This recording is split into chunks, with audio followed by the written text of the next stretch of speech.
Greetings, Mikael here. A week ago, I did a 45-minute webinar called Get Back in the Driver's Seat of Both Your Life and Your Business. And I have been asked by a number of people whether there's a recording available of it. There isn't. I don't record those events for confidentiality reasons. But since the request is there, I've decided to record this super quick, short recap of that webinar, just to give you the essence of it for those of you who couldn't be there. So thank you for being here and thank you for watching this. And I'm gonna go straight over to sharing my screen here, which is my whiteboard.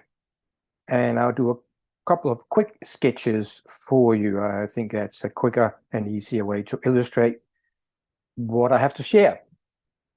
So the first question is, why do we keep having these issues that we are having? We've had the same issues in our lives for hundreds or thousands of years, and it doesn't seem like we're getting any better at dealing with it. So let's have a look at just a super simple scenario here. If we take a graph here over the last 30 years, and I've asked this question of a lot of live audiences, so I know what the answer is. So if we're looking at what is the availability of, let's say, weight loss programs over the last 30 years, it has just gone up like that. How would the graph look like of people who are natural healthy weight and not overweight? Well, in the same period, roughly that graph has gone down, whether a straight line or wobbly line, or this is obviously not exactly accurate, but you get the drift. Same with time management systems. The availability of it is the same graph going up, and number of stress-free, happy people is going down. And this is the same with almost everything else. And this is the how-to. So how to be happy, how to be healthy, how to be wealthy, which we all want to be to whatever degree. And if it was working, we would all be there. But it's not working. Why is it not working? And I explained a little bit more in the webinar, but essentially the reason it is not working is because we are focusing in the wrong place.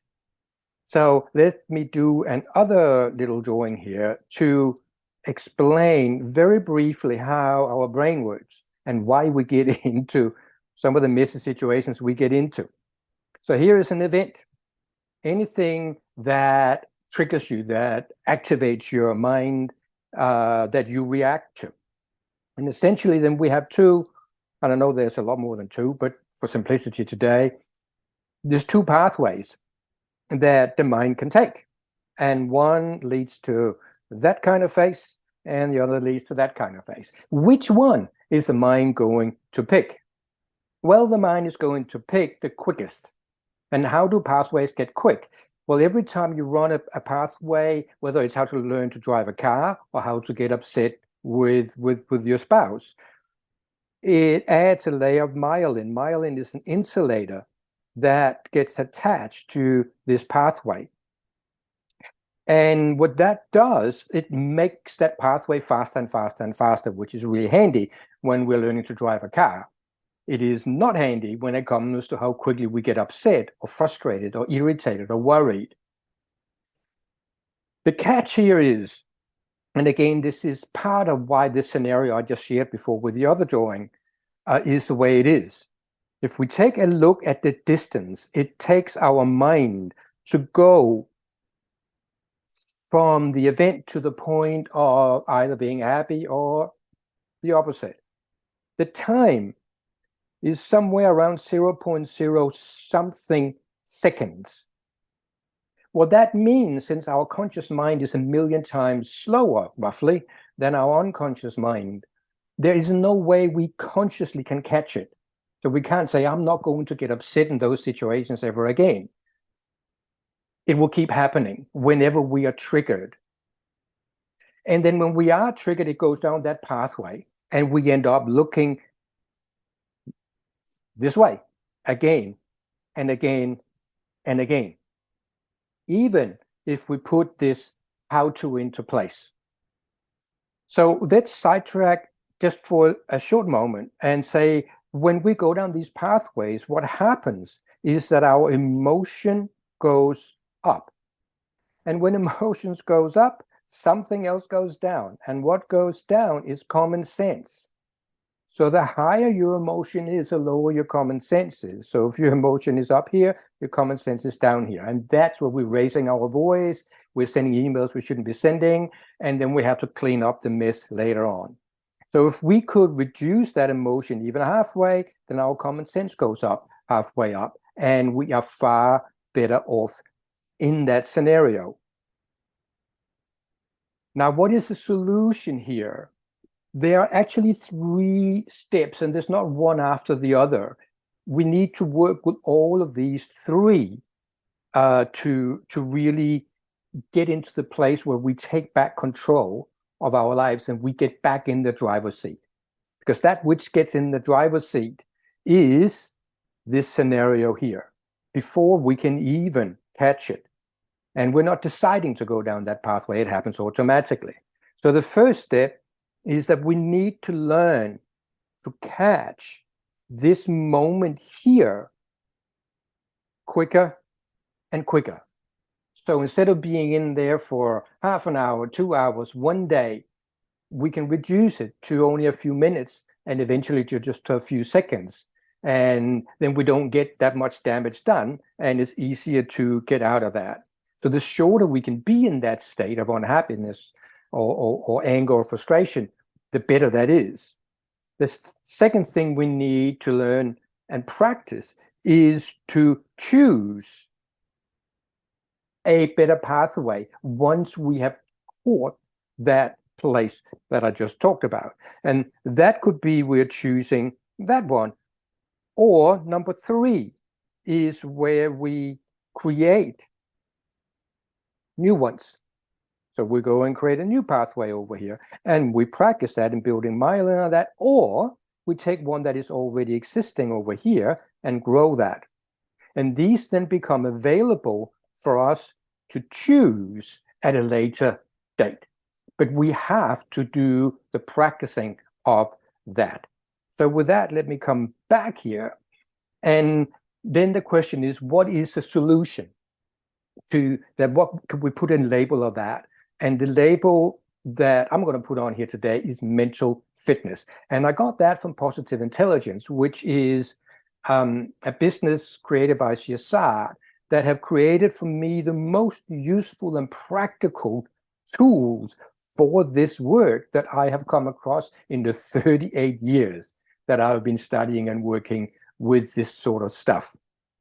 So it blew my mind when it came into my life nearly 2 years ago.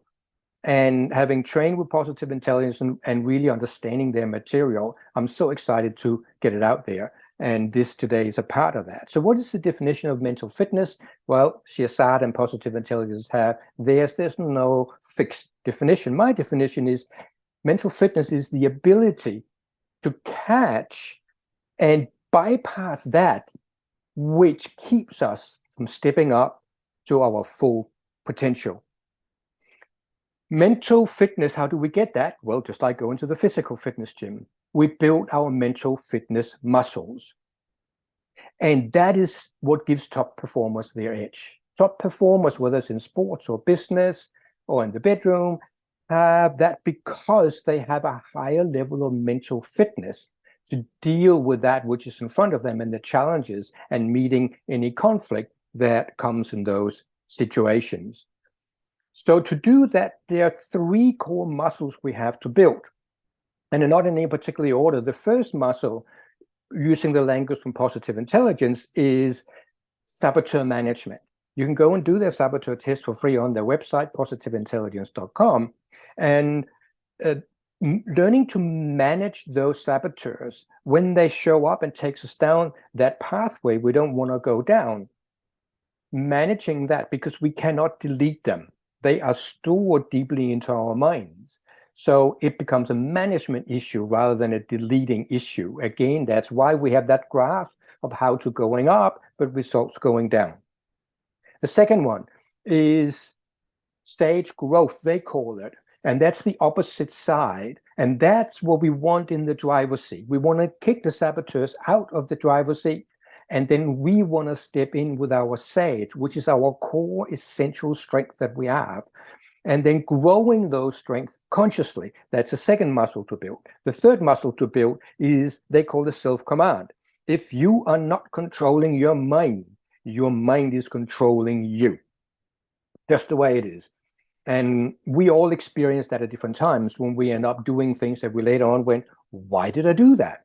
Because something else steps into the driver's seat rather than ourselves. Now, where are the mental fitness gyms? It's easy to find a physical fitness gym. A mental fitness gym is not that easy to find. However, they are everywhere. Wherever you go to grow those muscles becomes your gym. So in a roundabout way, I am a mental fitness gym. When clients come to me, what they're going to walk away with is better mental fitness, because that's what I grow, whether they know it or not. And another place is Positive Intelligence. They have an app, a really amazing app, which is a mental fitness gym in and of itself. And putting that together with a coach is fantastic. You can go and buy that program straight off Positive Intelligence, absolutely fine. Or you get far more results out of it if you have a coach taking you along. Just like going to the gym or doing everything on your own is fine. But if you have a personal trainer, it gives you so much better results. So if you want to go down that path, talk to me first, because I can cut you a really good deal on that program rather than you getting it straight for them and then having to do it on your own. So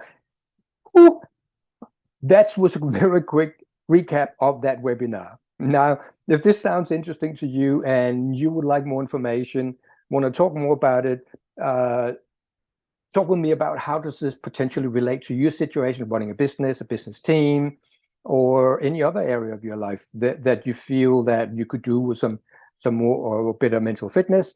Get in touch with me, direct message me, email me. You can find all my details here on LinkedIn and on YouTube, website, everywhere. So with that, thank you so much for your time, and I hope to catch you somewhere along the way, somewhere.